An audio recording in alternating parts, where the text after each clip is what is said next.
Alhamdulillah. Salatu wassalamu ala Rasulillah wa ala alihi wa sahbihi wa mawalah. La haula wa la quwata illa billah. Wa qala ta'ala rabbi shrah li sadri wa yassir li amri wa hlul 'uqdatam min lisani yafqahu qawli. Yang sama-sama kita muliakan dan kita banggakan guru kita Ustaz Dr. Ahmad Syatibi MAG yang telah hadir di hadapan kita semua.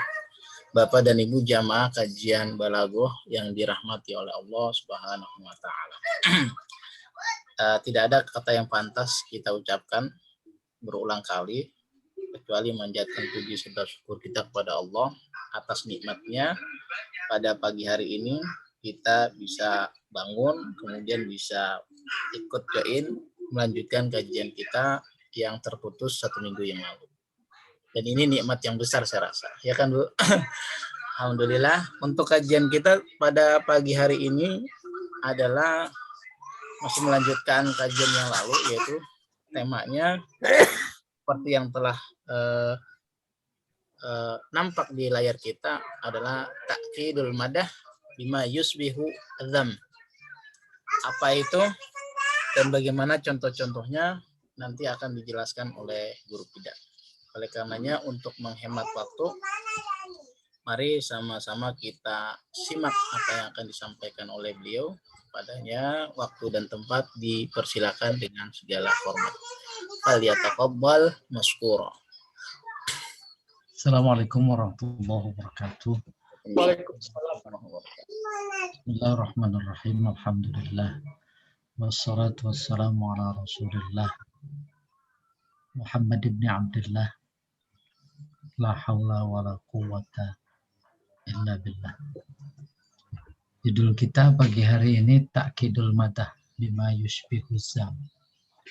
Ta'kid artinya mempertegas.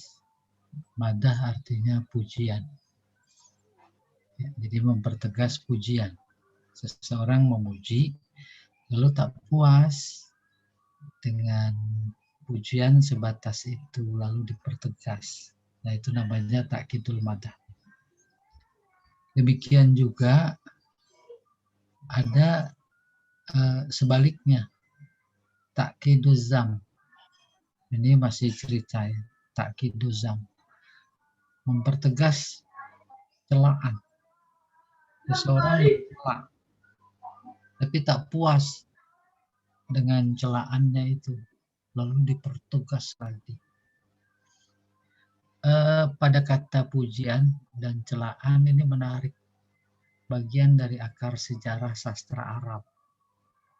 Syair-syair yang dikodifikasikan oleh para penulis itu dikelompokkan dari aspek tujuannya.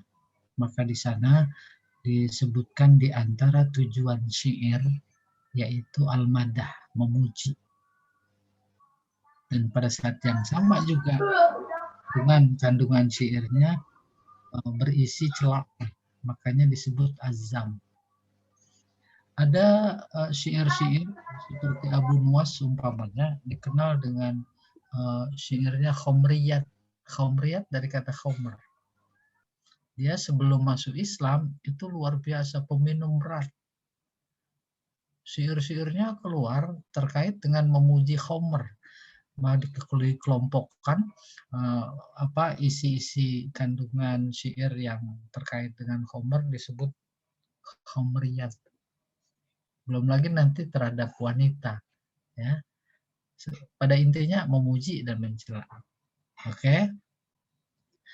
Bagian dari tradisi jahiliyah yang tak bisa dipisahkan sampai menembus pada masa Islam adalah pujian dan celaan. Di zaman khalifah-khalifah Abbasiyah, bahkan juga Umayyah, kalau ada seorang penyair mampu menggubah satu bait, memuji setinggi-tingginya khalifah, dia datang ke istana, lalu cuma sekedar mendendangkan, sekedar membunyikan syairnya yang isinya adalah pujian, itu luar biasa. Langsung dilempar uang 1 karung ke hadapannya. Itu karena memuji. Sehingga ada muncul lidah lebih tajam dari pedang itu di situ. Selanjutnya bagaimana kalau kita baca itu di buku-buku sastra? Orang yang paling hina ketika dipuji oleh seorang penyair setinggi-tingginya, terus dipertegas seperti yang sekarang sedang kita pelajari, itu langsung jadi orang yang paling mulia. Pada saat yang sama, orang yang mulia ketika dicela karena menemukan memang celaknya, dicela setinggi-tingginya, maka langsung orang itu jatuh jadi orang tercela. Itu tajamnya. Tapi kemudian datang Al-Quran, mereka-mereka yang masuk Islam baru masuk kata-kata agama, istilah-istilah agama. Ada kata Allah, ada kata sholat, ada kata din, ada kata puasa dalam syair-syairnya. Iya, seolah mereka tobat. Apalagi yang memang fakta itu tembus sampai ke zaman kita sekarang, yaitu rasa taubatnya si Abu Nuwas. Kalau di literatur Arab Abu Nuwas. Kalau kita nyebutnya Abu Nawas. Semuanya hafal itu. Didendangkan di masjid-masjid oleh anak-anak. Ilahi lastulil firdausi ahla wala aqwa ala naril jahimi. Tuh, tinggi sekali. Menunjukkan taubatnya setelah dia masuk Islam. Nah, bab kita ini takkidul madah. Seseorang memuji, tapi tak puas. Lalu dipertegas. Seseorang mencela, lalu tak puas, dipertegas celaannya. Baru yang kita pelajari sekarang, takkidul madah bima yusbihuzam. Ini salah satu uslub yang tak ada dalam budaya kita. Mempertegas pujian dengan yang mirip celaan. Nggak nyambung kita. Si A itu pandai. Pujian apa celaan? Pujian. Pujian, Ustaz. Hanya tak ada satupun yang menandinginya. Tak ada satupun yang menandinginya. Pujian apa celaan? Pujian juga. Pujian juga. Tapi gara-gara ada hanya, yang dimaksud mirip celaan. Mirip, ada hanya, cuma tuh.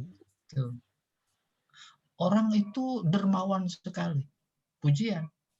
Cuma tak ada harta yang tertinggal sedikit pun. Pujian lagi.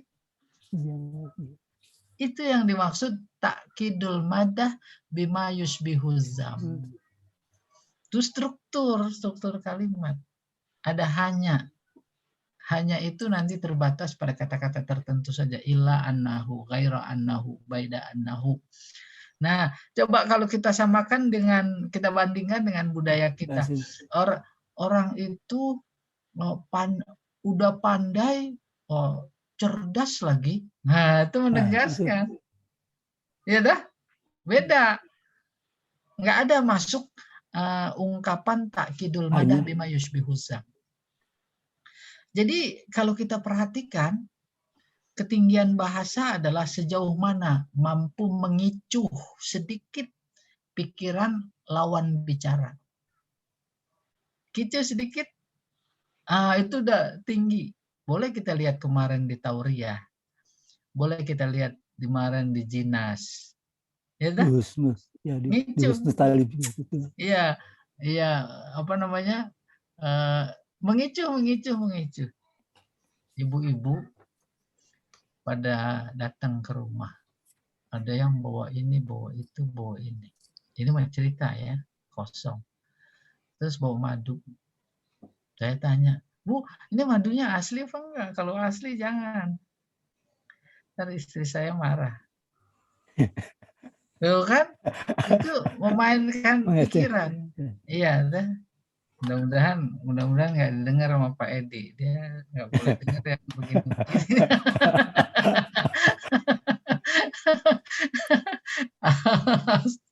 Ntar dia bawain sejerigen. Jadi Sayang demikian. kedengeran. Ah, Sayang kedengeran. jadi kata-kata saya mudah-mudahan nggak didengar. Nggak mungkin orang udah dengar. Terus Pak Edi juga jawab, oh udah terlanjur. Kan menjadi indah gitu kurang lebih. Iya. Iya, jadi kalau bahasa kita nonjok, tapi nggak terasa ditonjok. Sanggup itu. Hah? Ini siapa yang mau siapa yang mau ditonjok? Nah, kita masuk konsep. Insya Allah tadi sudah paham. Salah satu keindahan bahasa dalam balaghah adalah ta'kidul madah bima yushbihu zam. Artinya memperkuat pujian dengan ungkapan yang mirip tuh, mirip hinaan tadi. Seorang adib atau sastrawan ketika ingin memperkuat pujiannya kepada seseorang yang lain, dia tidak menambahkan pujiannya dengan ungkapan dalam bentuk pujian juga. Akan tetapi dia memperkuatnya dengan ungkapan pujian yang mirip dengan hinaan atau celaan. Mirip, kata mirip ini kata kuncinya. Ungkapan pujian itu menjadi mirip dengan hinaan karena menggunakan kata hanya saja. Itu tadi, dia pandai. Hanya saja cerdas. Hanya saja tak ada yang mengunggulinya di kelasnya. Dan seterusnya. Dia pembohong. Cuma di mana-mana zolim. Mencela. Dipertegas dengan yang mirip pujian. Mirip pujian. Jadi nanti ada terbalik. Insya Allah nanti saya gambarkan itu peta konsepnya. Kata hanya saja dalam bahasa Arab biasa digunakan illa anna, ghairu anna, baida anna, siwa anna. Sama itu ada di istisna. Maka bahasa kitanya cuma atau hanya saja. Kata hanya saja diletakkan antara ungkapan pujian pertama, yakni ungkapan pujian yang diperkuat, dengan ungkapan pujian yang menguatkan. Sehingga ya si pendengar atau pembaca menjadi terkecoh dan menduga bahwa si penutur akan menghina, akan tetapi sesungguhnya justru memuji. Struktur kalimat seperti ini disebut takkid madah bima yushbihu zam. Mempertegas pujian dengan yang mirip. Nah, yushbihu nyerupai. Mirip celaan. Nah, nanti ada mempertegas celaan yang mirip pujian. Iya. Takkidul madah bima yushbihu zam memiliki dua cara atau dua bentuk. Ada dua cara. Yang pertama menafikan. Garis miring ini, menegasikan atau meniadakan sifat-sifat tercela, kemudian diiringi dengan menyebut sifat-sifat terpuji. Ini dipahami. Menafikan, menegasikan, meniadakan sifat-sifat tercela. Tuh contohnya. Tak ada aib sedikit pun pada dirinya. Itu ada tak ada. Itu kan menegasikan. Menafikan. Ya. Meniadakan.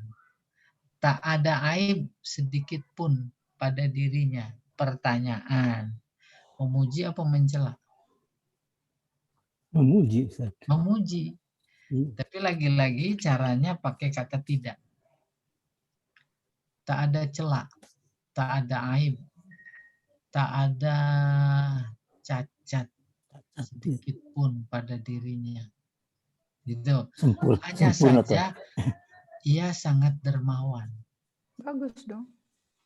Nah, Emang muji, emang lagi muji. Ya nggak ada pujian yang nggak bagus, Bu.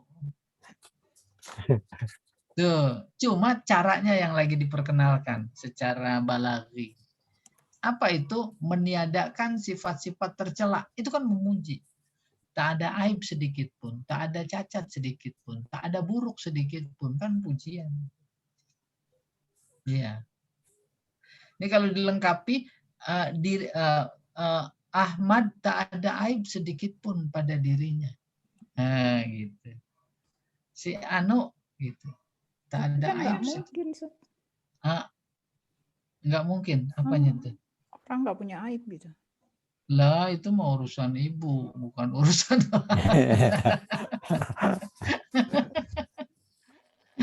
Bu, orang kalau memuji itu subhanallah, udah nggak ingat, nggak ada sempurnanya, semuanya udah sempurna. Sempurna. Ya. Iya. Si bapak muji ibu, si ibu muji bapak. Nggak ada. Gimana boleh nggak? Disuruh itu. Kalau bisa ada aibnya jangan dilihat. Bagaimana caranya? Lihat jangan dianya, lihat yang bikinnya. Tuh gitu. Yang bikinnya maha sempurna, tidak mungkin ciptaannya nggak ada yang sempurna. Tuh kita didorong sono. Oh ada dong, nggak ada yang sempurna. Biasa itu kan ungkapan, nggak ada orang yang sempurna.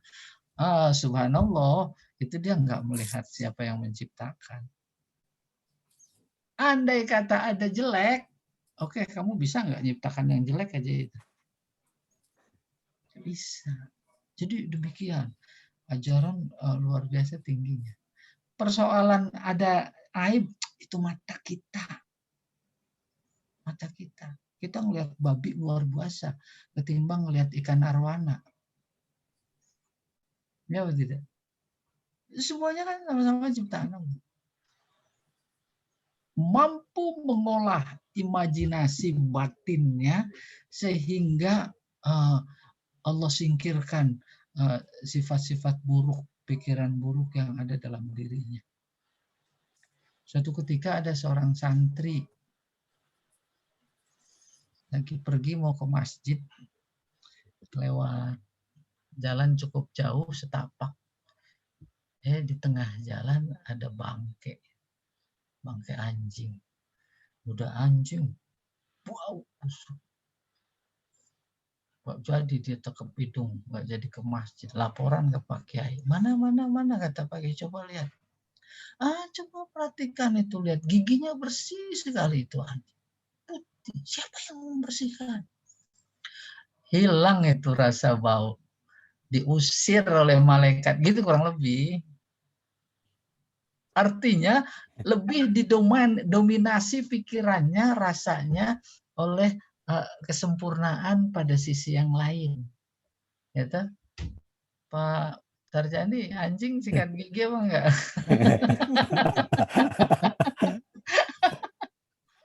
Nggak pernah ke kumur aja enggak?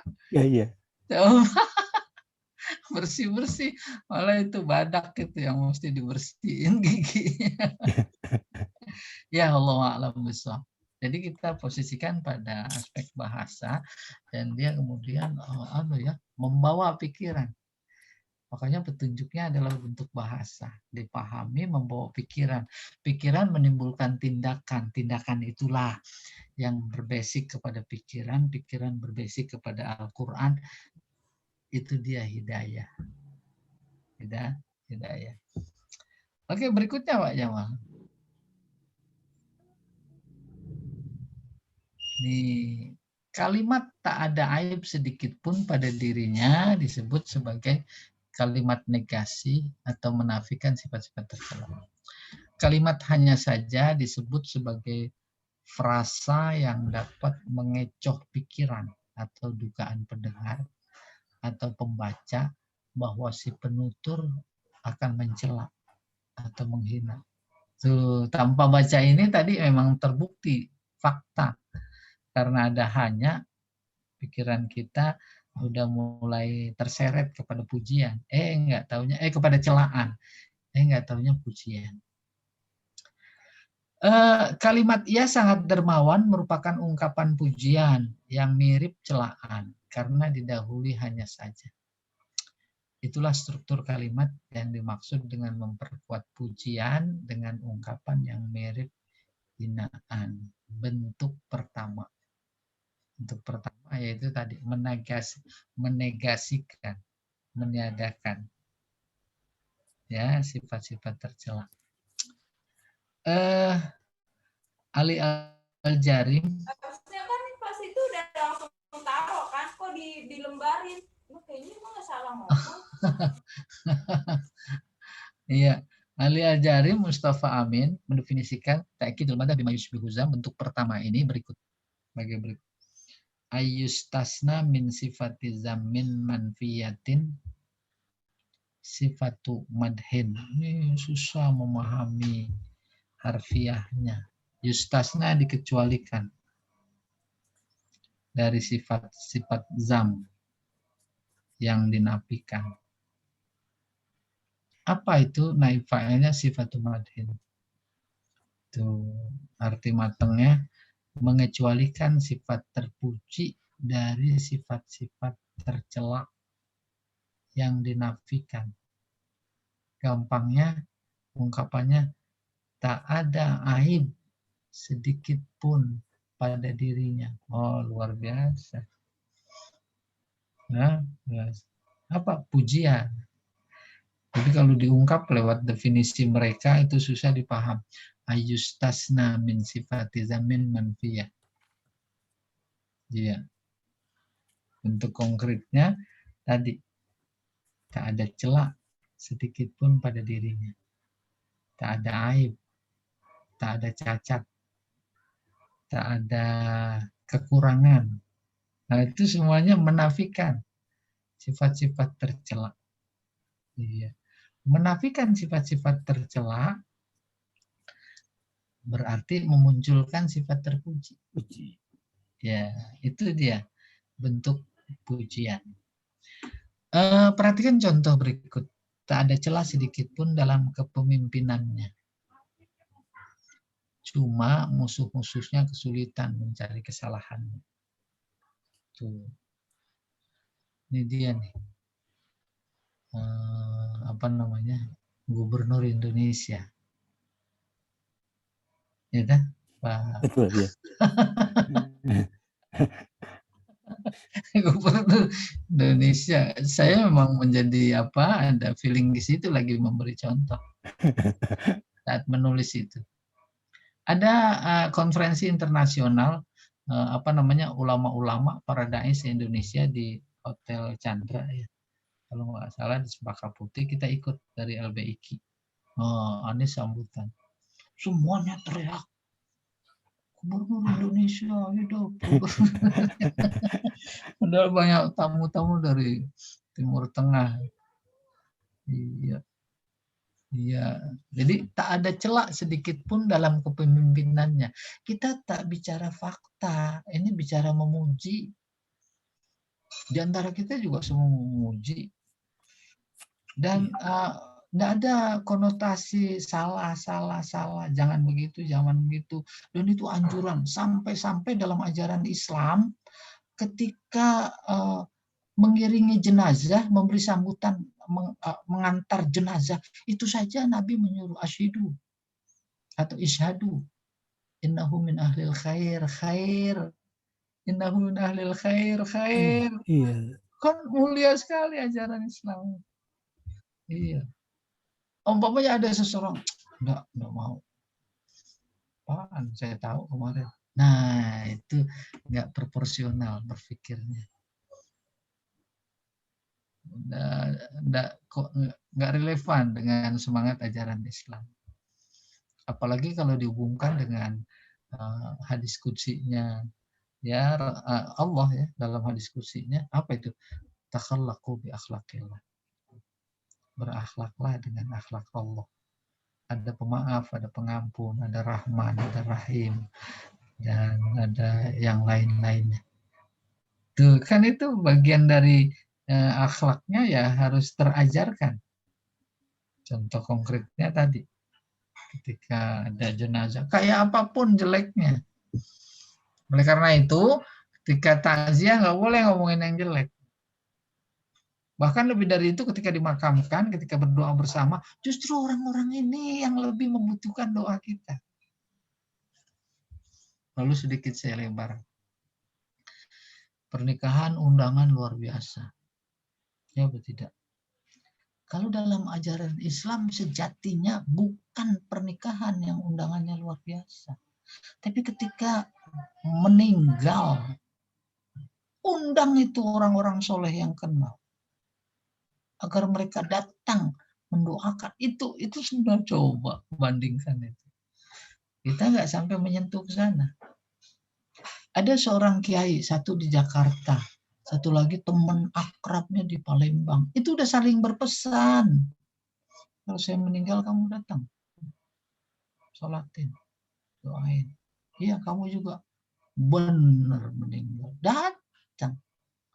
Bahkan memang undang itu tokoh-tokoh masyarakat. Iya. Ini itu kurang lebih. Jadi kita undang Pak Sukoco, insya Allah. Kalau Pak Jamal, insya Allah. Ini bukan pesan terakhir kan Ustaz? Bukan, kata Pak Jamal apa enggak sebaliknya kan? Iya, oke. Contoh nomor 2. Tak ada yang dapat menandingi kecerdasannya. Cuma dunia memang mengakuinya. So, kan itu. Tadi ada cuma, seolah-olah mau mencela, padahal mau memuji lagi. Diakui oleh dunia. Cuma 5 menit bicara di PBB. Oh, kan itu luar biasa. Iya. Ini yang satu ogah ke PBB. Iya. Gimana? Diundang sama Egy Sujana aja nggak hadir. Tak ada yang dapat menandingi kecerdasannya. Kan nggak benar ini, berlebihan. Dan bahasa ketika berlebihan tidak proporsional itu menunjukkan semakin tinggi. Ada amr, maknanya nahi. Ada istifham, maknanya bukan istifham. Keluar. Maka kemarin waktu ma'ani kita belajar keluarnya berita dari tuntutan kenyataan. Allah ngomong sama Nabi padahal itu kholiyaz zihni, pakai taukid 2. Innaka la'ala khuluqin azim. Itu kan memberi informasi makna yang tak tersurat tapi tersirat. Oh, Nabi saking tawadu. Kalau ada orang bilang, Muhammad kamu memang mulia. Enggak, saya biasa kayak orang lain. Biasa saja. Baru Allah dengar gitu. Udah dikasih beritanya pakai taukid 2. Innaka la'ala khuluqin azim. 2. Nih saya masih pumpung ingat nih.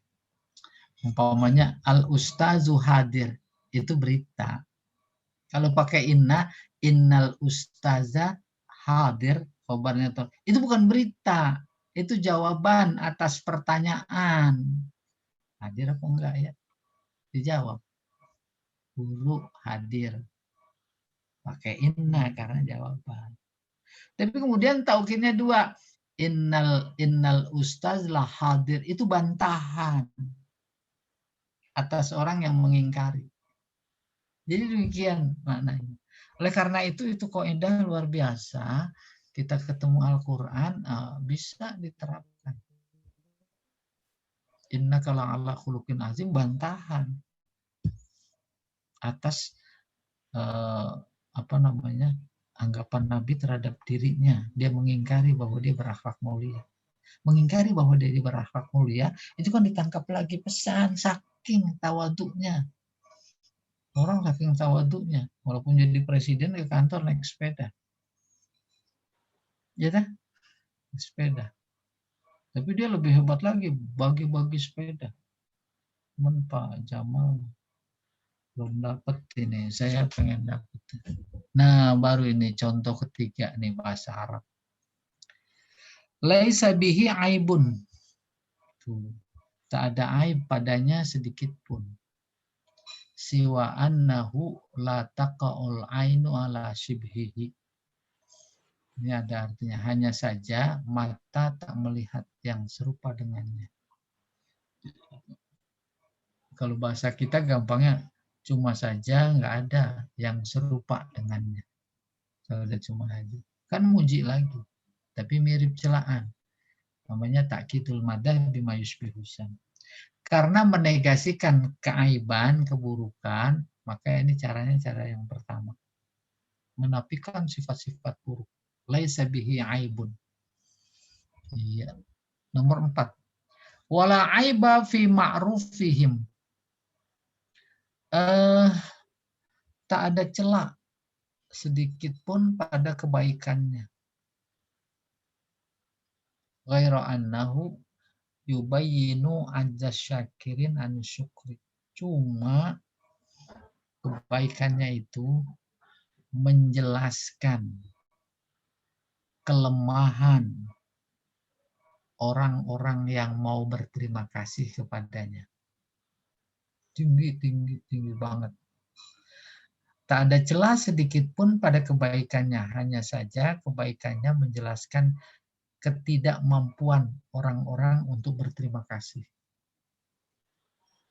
Udah kebayang? Bertetangga. Dibagi kue. Makasih.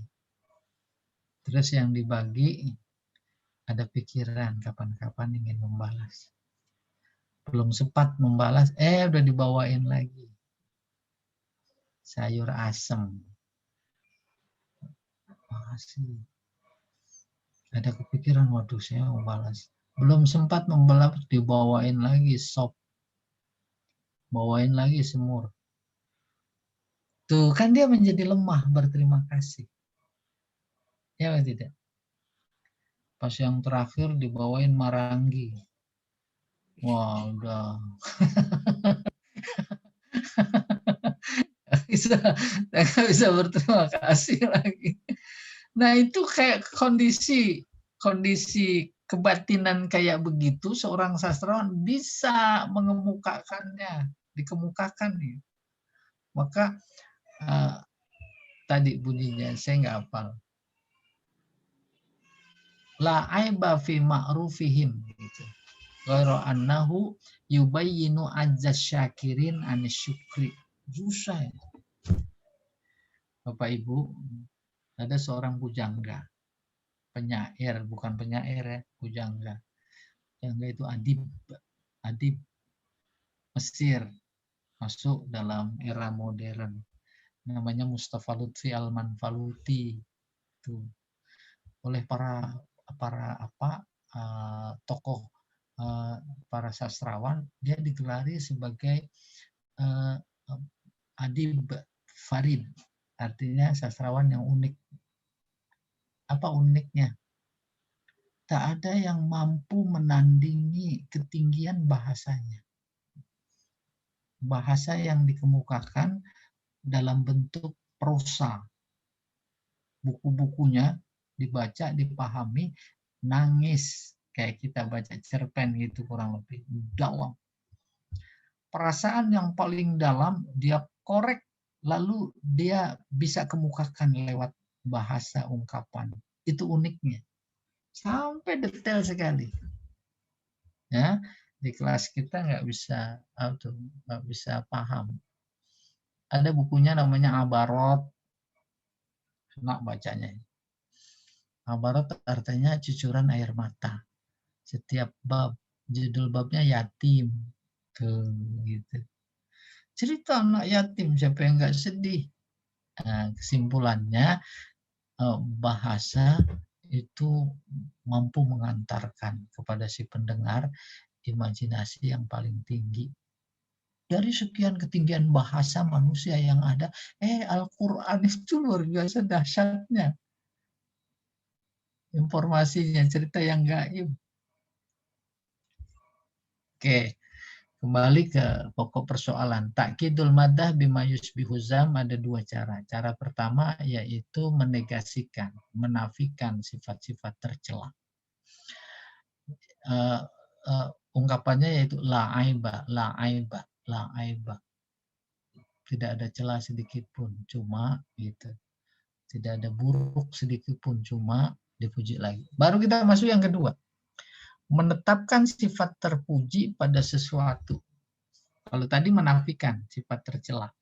Sekarang menetapkan sifat terpuji. Dia dermawan, gitu kurang lebih. Dia cendekiawan. Dia jutawan. Wan-wan semua. Kemudian diikuti dengan kata hanya saja yang setelahnya diiringi dengan ungkapan pujian yang lain. Dia seorang jenius, contohnya. Hanya saja tidak ada yang serupa dengannya.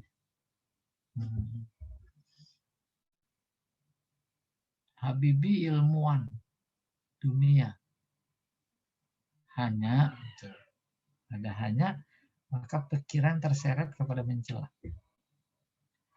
Boleh kita ungkapkan apa adanya. Habibie, atau jangan Habibie. Si A, orang yang sangat jenius. Cuma ingkar Tuhan. Itu mah bahasa kita. Nggak masuk dalam ta'kidul madhab bima yushbihuzam. Ya. Mengangkat terus menjatuhkan. Maka yang paling dominan bukan mengangkatnya, menjatuhkan. Jatuhkannya. Dia itu ndeso. Pak, muji apa mencela? Hah? Wah, ini Celah. Mencela. Desa itu memuji. Muji. Lugu. Iyalah. Cuma titik-titik. Nah, itu standar struktur kalimat kita. Memuji, terus setelah cuma mencela. Memujinya habis hilang karena dicela. Habis diangkat, terus dibanting. Itu kalau. Tapi struktur bahasa Arab nggak begitu. Memuji, terus memuji lagi. Kalau mencela, terus mencela lagi. Nah ini kalimat dia seorang yang jenius adalah penetapan atau isbat atau statement pujian. Kalimat hanya saja disebut sebagai frasa yang dapat mengecoh pikiran atau dugaan pendengar atau pembaca bahwa si penutur akan mencela atau menghina.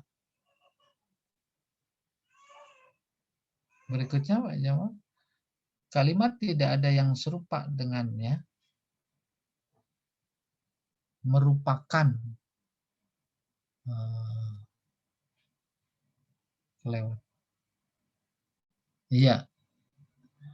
Kalimat tidak ada yang serupa dengannya merupakan ungkapan pujian yang mirip celaan. Karena didahului hanya saja. Itulah struktur kalimat yang dimaksud dengan memperkuat pujian dengan ungkapan yang mirip hinaan. Ali Jari Mustafa Amin memberikan definisi tentang cara yang kedua. Ayus bita li syai'in, dia menetapkan bagi sesuatu. Oh ini ayus bata, ditetapkan bagi sesuatu sifat terpuji. Wa yu'ta ba'daha, kemudian setelahnya didatangkan adat istisna yang mengiringinya. Setelah itu ada sifat pujian yang lain. Arti matangnya nih, menetapkan sifat-sifat terpuji pada sesuatu. Kemudian diiringi dengan adat istisna yang diikuti dengan ungkapan pujian yang lain. Contohnya, dia dermawan. Hanya saja semua orang kesulitan berterima kasih kepadanya. Iya. Setiap minggu dia potong onta. Semuanya diundang. Tuh. Makan. Satu kelurahan. Satu RW lah. Besoknya lagi. Waduh, gimana nih berterima kasih. 2. Dia disukai dan dihormati rakyatnya. Hanya saja kecerdasannya melampaui presidennya. Wah, ini gak enak. Gak enak ini ya. Wah.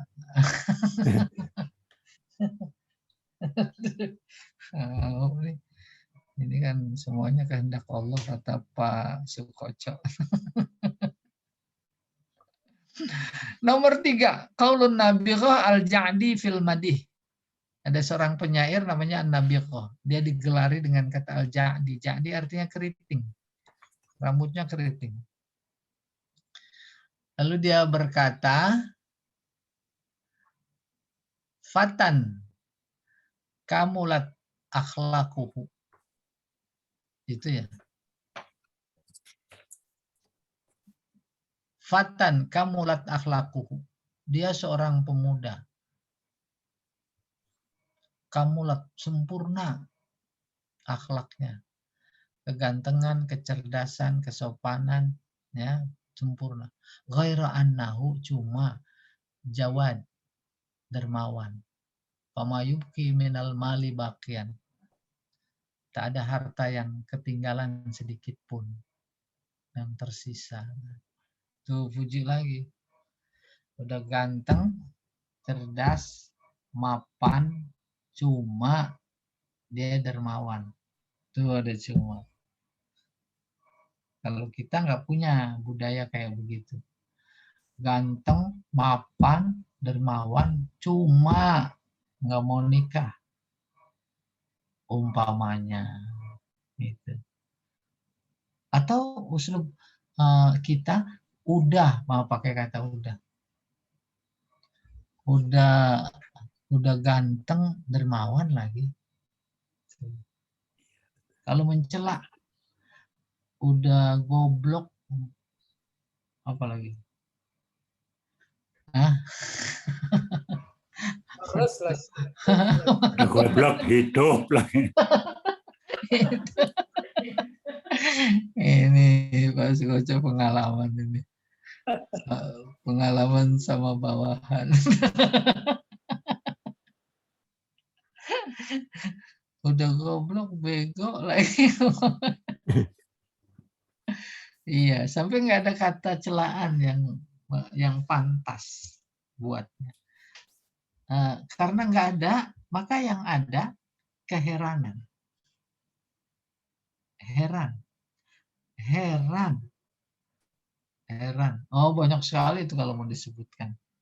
Heran sama bangsa sendiri, gitu kurang lebih. Oke, kita teruskan. Ruya anil Rasul sallallahu alaihi wasallam. Rasulullah bersabda, "Ana afsahul Arab." Saya orang Arab paling fasih. Gak pernah salah. Kata-katanya tinggi. Rasulullah. Seperti kemarin dalam contoh ijaz. Ada Nabi bersabda, "Ad-dha'if amirur rakab." Tuh. Yang lemah jadi pimpinan rombongan. Kan perlu dijelaskan itu ijaz. Tinggi. Ada satu lagi yang saya duga banyak orang nggak paham. Al-hikmatu dholatul mu'min. Hikmah artinya ilmu pengetahuan lah. Cara singkatnya. Dolah itu barang yang hilang. Al-hikmatu dholatul mu'min. Hikmah adalah barang berharga yang hilang bagi seorang mukmin. Belum selesai, belum dipaham. Ibu-ibu terawih di masjid, lagi berwudu, cincin ditaruh di atas tembok. Lupa, udah terawih, udah witir, udah zikir, pulang. Sampai rumah ingat. Pertanyaan, dicari apa enggak? Cari. Kayak begitu sikap seorang mukmin terhadap hikmah. Pak dicari, mati lampu, kan malu. Bukan cuma gelisah yang dapat dirasakan, tapi usaha cari lampu, lilin. Di tempat di mana berdasarkan ingatannya nggak ketemu. Sepanjang jalan dia cari apa enggak? Nggak ketemu juga. Dia ulang ingatannya itu, jangan-jangan nggak pakai cincin kali. Di laci dicari. Baju-baju berantakan dicari. Maka hadis Nabi tadi, al-hikmatu dholatul mu'min. Tuh gitu. Cari terus. Dan itu menjadi fakta dalam sejarah. Nabi Madinah itu dikenal sebagai munawwarah karena sumber ilmu. Dari luar daerah semua datang ke situ. Berguru kepada si A. Habis ilmunya direguk. Pindah kepada si B. Habis ilmunya. Pindah kepada si C. Semua guru di Madinah habis ditelan ilmunya. Dia mengembara terus ke Mekah, ke Basra, ke Kufah, akhirnya kerjanya jalan mulu, nggak mikirin hidup, nggak mikirin makan. Maka dicatat oleh Al-Quran. Namanya anak jalanan. Positif. Bahasa Al-Qurannya Ibnus Sabil. Dihargai. Bagaimana bentuk penghargaannya? Mustahiquz zakat. Mustahiquz zakat bukan hina. Itu penghargaan Allah. Kita melihatnya hina. Karena tidak memahami semangat hadis. Apa itu? Ketika memberi, itu bukan hak kita yang kita berikan. Itu adalah hak dia yang Allah titipkan pada kita. Ini kan lain. Nggak usah jadi. Terbalik. Iya, nggak usah muzaki. Itu kadang-kadang dulu kalau gajian, sekarang kan pakai itu saja, ya, transfer. Dulu gajian. Ini yang bagi-bagiin gaji seolah-olah tuh duit dia. Ini nggak enak. Ada mantan di sini. Ya, Nabi bersabda, ana afsahul Arab. Baida anni min Quraisy. Tuh, ini takkidul madah bima yushbihu zam. Aku adalah orang Arab paling fasih, cuma aku dari suku Quraisy. Suku Quraisy adalah suku paling terhormat, paling mulia. Bahasanya memang paling indah. Iya. Oke, struktur kalimat seperti ini adalah bentuk pujian yang jauh lebih tinggi dan lebih indah apabila dibanding dengan bentuk pujian yang biasa. Demikianlah konsep struktur kalimat takkidul madah bima yushbihu zam. Untuk memperkuat pemahaman tentang struktur kalimat takkid madah bima yushbihu zam, perhatikan contoh-contoh di bawah ini dengan baik. Iya, coba. Mana contohnya Pak Jamal? Nih, ya. Qaulun Nabighah. Seorang penyair Nabighah Az-Zubyani. Wala aiba fihim. Tak ada aib sedikit pun pada mereka. Ghairu anna suyufahum bihinna fululun min qira'il kataib. Coba artinya, Pak. Tak ada aib pada mereka. Cuma tuh, hanya saja pedang mereka sangat tumpul karena terpakai memukul musuh.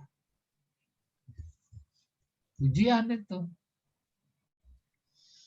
Ada qabilah, ada ya komunitas lah di zaman itu, gitu. Jago-jago semua. Itu yang membuat sebuah kelompok menjadi terhormat. Kalau perang menang, gagah, berani, itu dia pujian pada saat itu. Itu. Maka ungkapannya si Nabi tak ada celah sedikit pun pada mereka. Hanya saja pedang mereka sangat tumpul karena terpakai memukul musuh. Nah, itu kinayah. Ya, memberikan informasi dia gagah berani dan bertahan dalam jihad sampai bukan yang disebut banyak lawannya yang korban, itu mah standar. Ya, keberanian dengan menyebut banyak lawan yang ditumbangkan, itu mah standar biasa. Tapi lebih tinggi lagi tuh pedangnya sampai pada tumpul. Ya tidak. Si A datang menginformasikan keberanian kepada si B atau sekelompok orang. Nih lihat tuh dia ngomong, kemarin saya habis berantem, perang, gitulah, menang, terus dicatat dalam sejarah. Itu omongan. Tapi jauh yang lebih fasih, dia datang bawa pedang, pedangnya masih lumuran darah. Itu lebih fasih. Oke, contoh berikutnya. Tu'addu dzunubi inda qaumin katsiratan. Wala zambali. Oke, dosa-dosaku dianggap banyak oleh suatu kaum. Padahal sedikit pun aku tidak punya dosa. Tuh yang madahnya wala zambali. Tak ada dosa sedikit pun bagiku. Illal ula wal fadail. Kecuali kemuliaan dan keutamaan. Iya. Oke, nomor 3. La aiba fihi. Tak ada aib sedikit pun pada mereka. Fihim ya. Annan nazil bihim yaslu anil ahli wal auton wal hasyam. Hanya saja mana dia artinya? Tak ada aib sedikit pun pada mereka. Hanya saja para tamu mereka, nazil tamu, selalu menanyakan tentang keluarga, orang sekampung, dan para dayang kepada mereka. Memuji. Ya. La aiba fihim siwa. La aiba fihim, saya ulangi. Tak ada aib sedikit pun pada mereka. Mereka banyak, artinya kelompok. Bisa jadi qabilah. Siwa annan nazil, cuma para tamu. Ya. Yaslu anil ahli. Yaslu apa ini? Salah yaslu. Hanya saja para tamu mereka selalu menanyakan tentang keluarga. Iya. Yaslu mana yasalu.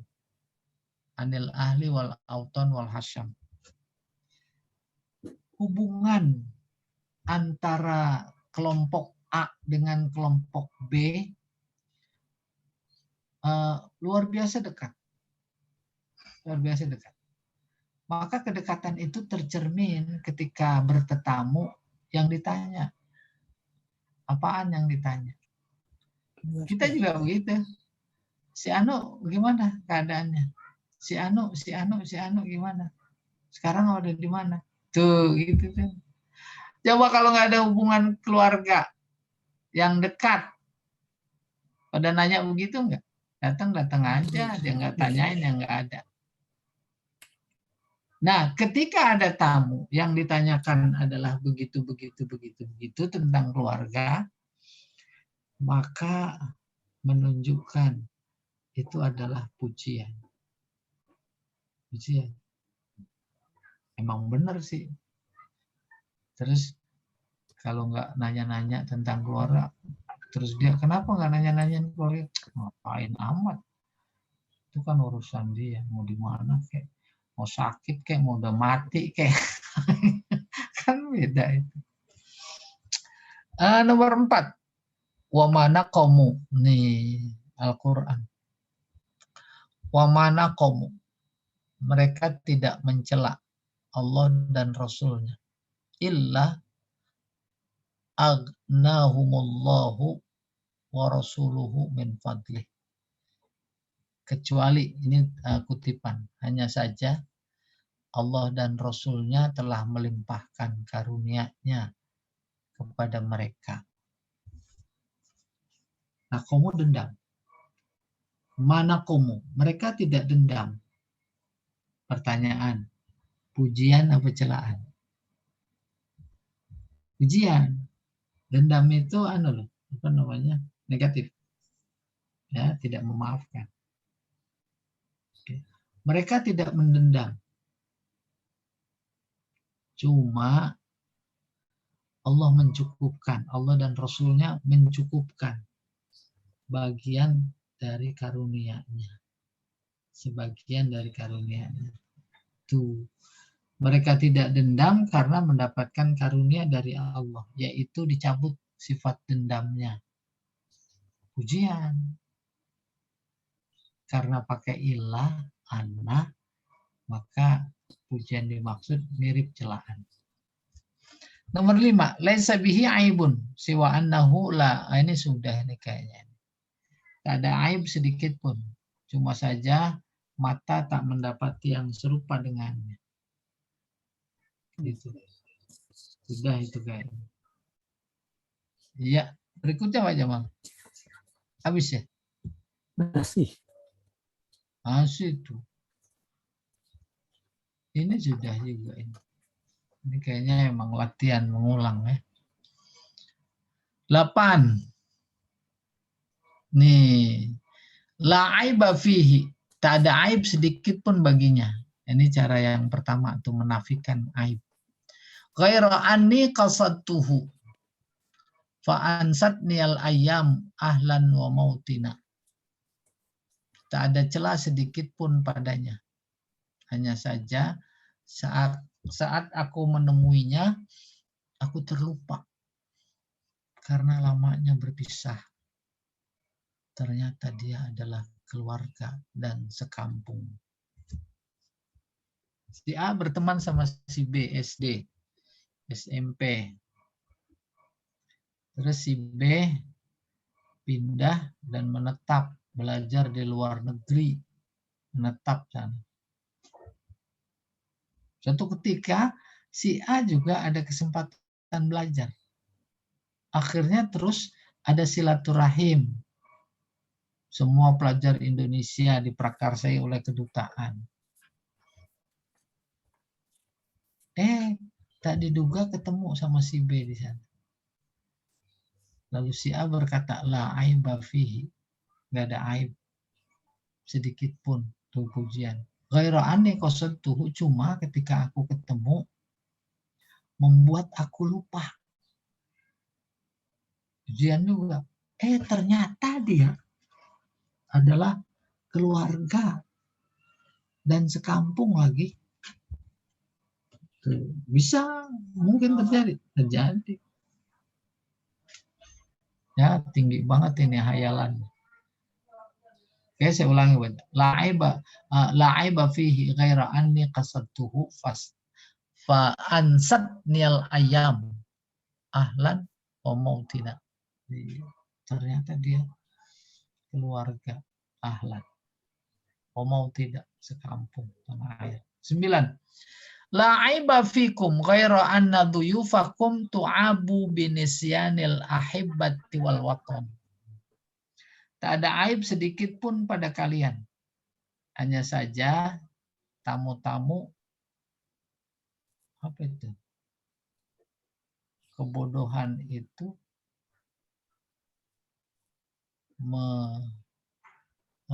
musuh kampung halaman. Nah, ini nanti dikoreksi terjemahannya. Oke, kita kembali ke teks. La aiba fikum. Tak ada aib sedikit pun pada kalian. Ghaira anna duyufakum, cuma tamu-tamu kalian tu'abu. Tu'abu, oh iya bodoh. Ini bukan tu'abu dibodohkan. Ini kebodohan itu ya.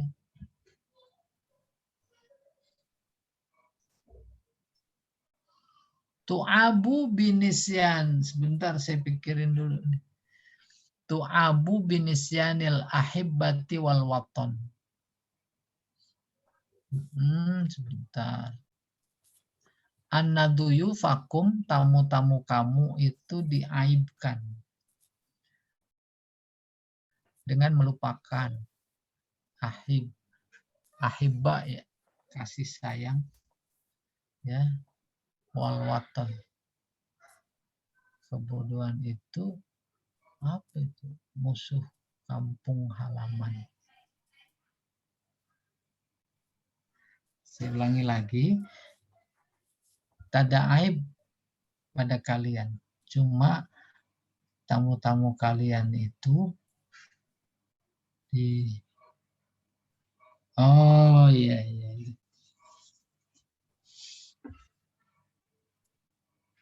Tuh abu celak.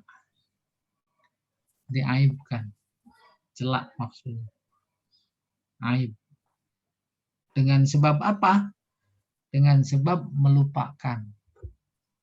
Melupakan apa? Rasa cinta dan setanah air, sekampung, gitu maksudnya. Kampung halaman. Udah kebayang? La aiba fikum. Ini karena menyebut tamu, dia ini sebagai tuan rumah. Sebagai tuan rumah. Boleh saya ganti. Tak ada aib sedikit pun bagi tuan rumah. Tuan rumahnya siapa? Kamu, kom. Cuma tamu-tamu kamu itu yang punya aib. Karena melupakan ahibba. Boleh kasih sayang, boleh kekasih, dan sekampung. Teman yang dicintai dan sekampung. Apa maksudnya? Jadi yang pertama, pujian. Pujiannya dengan menafikan keburukan. La aiba fikum. Maka diposisikan dia maksudnya adalah tuan rumah karena menyebut tamu. Cuma tamunya aja yang nggak pada kenal. Gitu kurang lebih. Dia itu orang mulia. Cuma tamunya aja nggak pada kenal. Cuma tamunya aja yang nggak pada kenal itu adalah pujian. Yang mirip celaan karena ada ghairu anna. Oke, nomor 10 ini. Mulai nih ke budaya kita. Al-khutbatu mumtazah. Khutbahnya istimewa, bagus. Bagus khutbahnya tadi. Ghairu annaha taj'alun nas yansawna anfusahum. Cuma saja membuat orang pada lupa diri. Itu kan memuji itu. Memuji. Ceramahnya bagus. Cuma membuat orang pada lupa. Lupa pulang. Lupa minum, lupa makan. Itu kan pujian. Udah nggak sempat minum, nggak sempat nyemil gitu orang. 11. Al-jahlu adu nafsihi. Ini hadis kalau nggak salah. Ini apa pepatah? Kebodohan itu musuh dirinya. Pujian apa celaan? Pujian. Oh, bodoh dia musuh. Bodohan dihajar. Ya. Lakinnahu hanya sadiqus sufaha. Kebodohan itu temannya orang-orang malas, orang-orang bodoh. Iya, pujian lagi. Nih 12. Al-balaghatu ahammul ulum. Balaghah itu ilmu paling penting. Illa annaha la yufhamul Qur'an illa biha. Cuma Al-Qur'an nggak bisa dipaham kecuali dengannya. Tanpa dia. Tuh muji lagi, muji siapa? Muji balaghah. Iya. Nah, selesai kayaknya Pak Jamal. Sudah contoh-contoh bikin. Oh, masih ada. Terus, ini Al-Quran.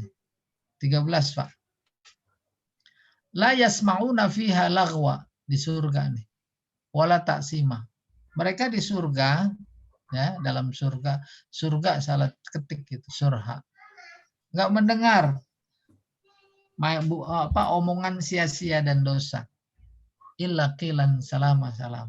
Cuma tuh kata senda gurau nggak ada dan dosa kecuali salam, kedamaian.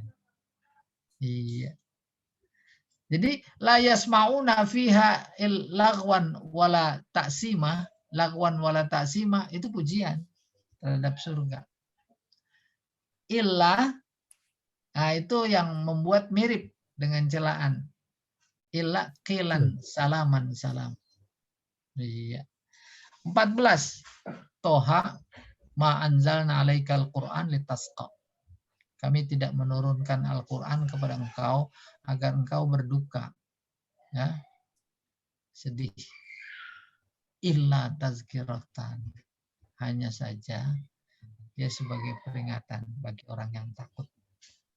Ya, ini kutipan, saya nyari-nyari, bukan bikin sendiri, nyari sendiri. Oke, 15. Fala saddaqa wala shalla. Dia tidak mau membenarkan Rasul atau Al-Quran, tidak mau mengerjakan sholat. Walakin, cuma kadzdzaba wa tawalla, bohong mulu.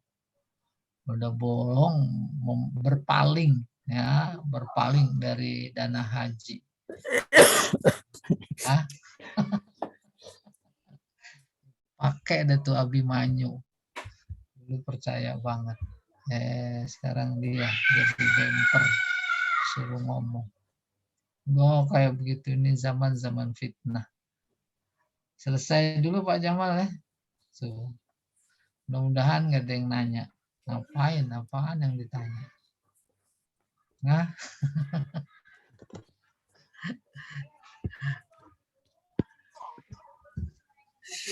Ini kayaknya mengecohnya tuh mirip dengan ini saja.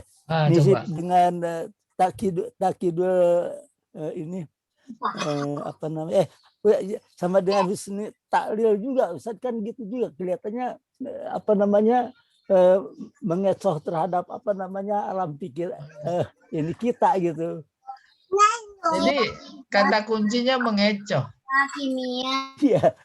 Soal mengecoh, orang menjadi pikirannya ke kanan padahal ke kiri. Ke kiri ya. Itu kan apa namanya? Husnul taklil juga kan kayak gitu juga, Ustaz, kelihatannya. Nah, cuma di sana pembedanya adalah terkait dengan ilat, akibat, sebab. Iya, betul. Sebab ya. Menghindar dari sebab alami kepada sebab yang lain yang indah. Yang lebih bagus. Iya. Palanya beruban bukan karena usia. Karena kebanyakan belajar balaghah. Umpamanya itu husnul ta'lil. Ya. Bukan balaghahnya yang susah. Gurunya yang nggak bisa menjelaskan. Itu nggak lebih bagus kan itu. Bukan balaghahnya yang susah. Belajarnya terlambat. Itu maksudnya. Ya, itu betul. Iya, Allah a'lam. Iya. Ada lagi komentar yang lain. Beda sekali dengan ungkapan Indonesia ya. Oh iya. Maka tadi saya katakan takkidul madah itu nggak ada dalam budaya Indonesia. Kalau Indonesia yang udah kental itu, udah bego. Dulu lagi. Umpamanya begitu. Iya. Iya, udah kaya dermawan lagi. Kan ada orang kaya tapi nggak dermawan. Tuh muji diperkuat dengan pujian. Nggak ada yang mirip. Sementara kalau di budaya Arab, balaghah itu sudah dia kaya, cuma nggak ada hartanya yang tersisa. Pujian, saking kayanya. Iya. Campuran oli Sudah jatuh tertiban tangga, Ustaz. Iya. Sudah jatuh tiban tangga lagi. Mungkin Pak Jamal itu mah tangganya empuk.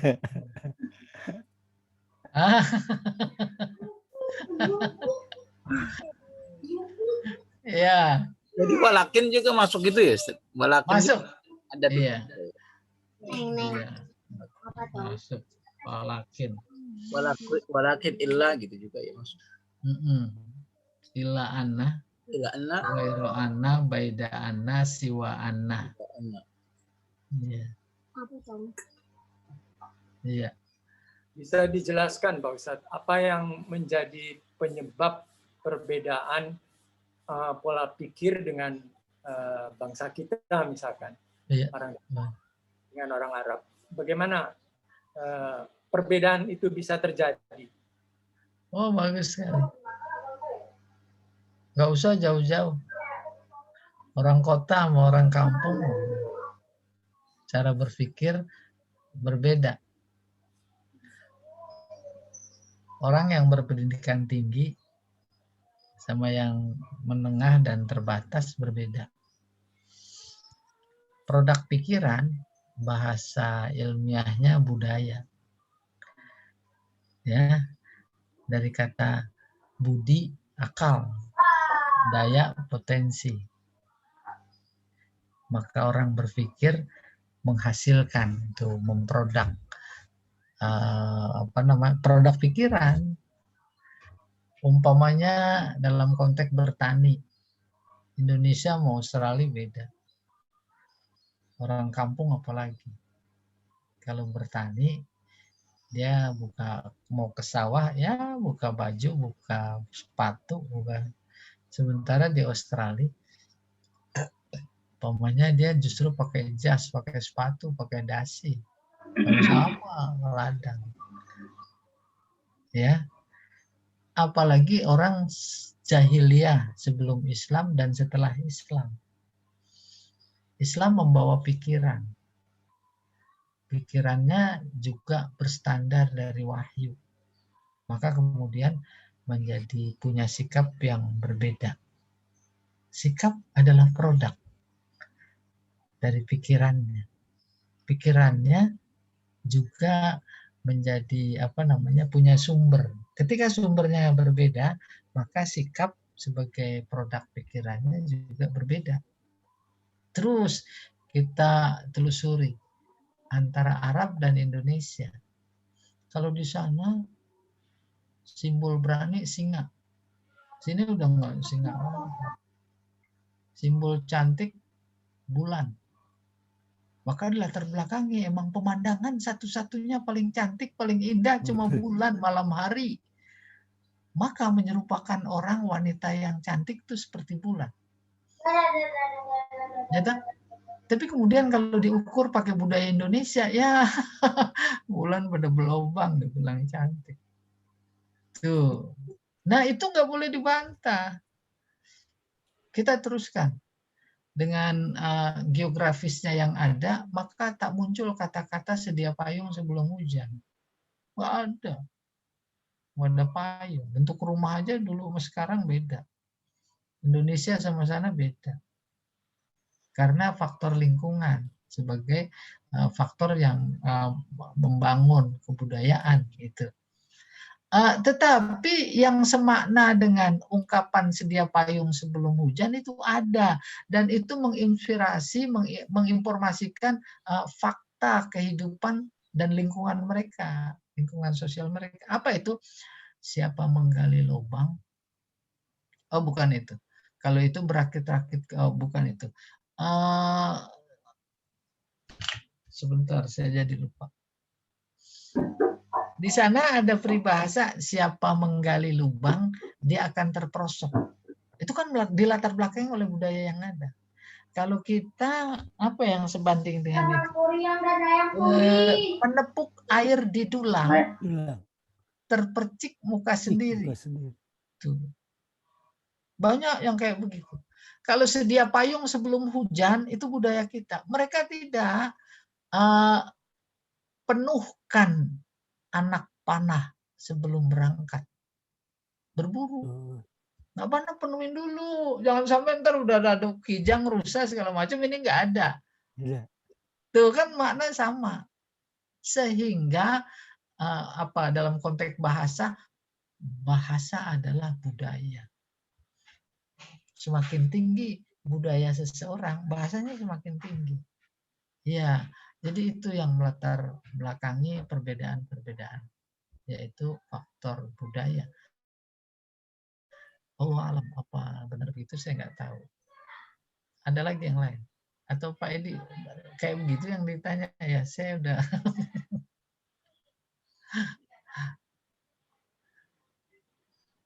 Coba. Saya Oh. Iya. Ya, saya melihatnya begini, Hmm. melihat gaya tulisannya aja sudah beda antara Arab dengan kita. Hmm. Jadi gaya bahasanya juga pasti beda. Kalau Arab dari kiri ke kanan, kalau kita kan dari kanan. Kalau Arab dari kanan ke kiri, kita dari kiri ke kanan. Ya. Kalau Korea, Iya, mungkin mereka juga punya ungkapan yang beda juga dengan Indonesia. betul. Iya. Cina apa itu dari atas ke bawah. Cuma kita Nah. nggak tahu. Iya, betul. Betul.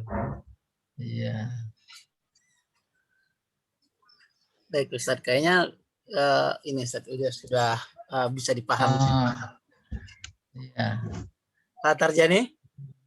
Ya, sudah. Oke, udah bisa Sudah dipahami. bingung gitu maksudnya. Sudah bingung. Ya, silakan Bu. Beda mada, hamdan itu apa ya, Ustaz? Pujian juga. Beda apa ya? Hamidah, madaha. Oh iya, bagus sekali. Satu lagi apa ya? Ada 3 kata itu sana. Sana, oh ya sana. Itu Sana. bedanya apa ya, Ustaz?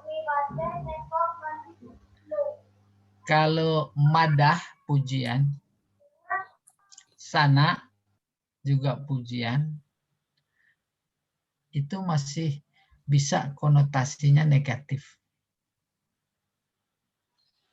Tapi kalau hamd, alhamdu itu selalu positif. Mana pujian negatif? Ada komunitas preman.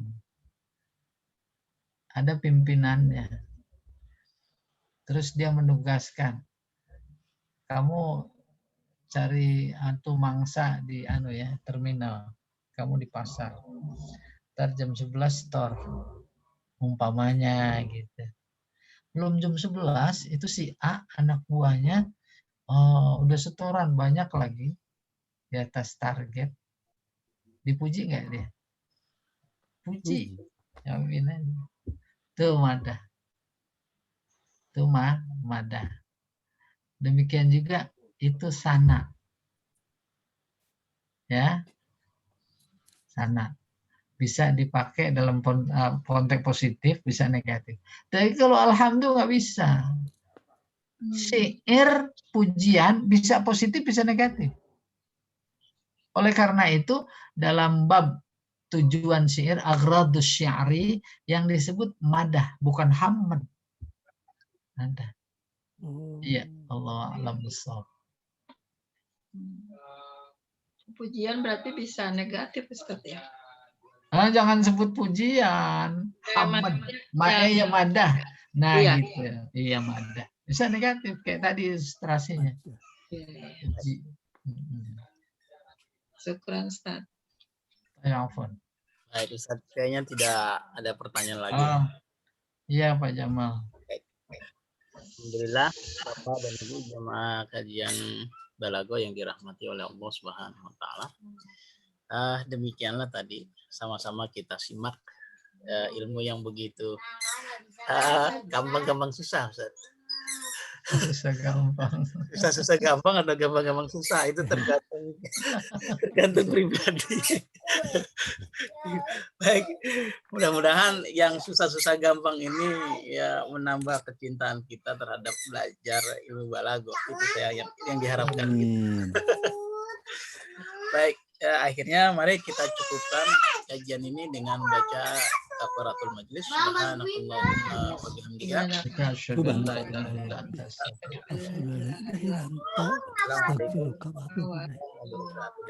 Assalamualaikum warahmatullahi Jazakumullah khair. Terima kasih banyak Ustaz, Pak Jamal. Ya. Terima kasih. Sama-sama.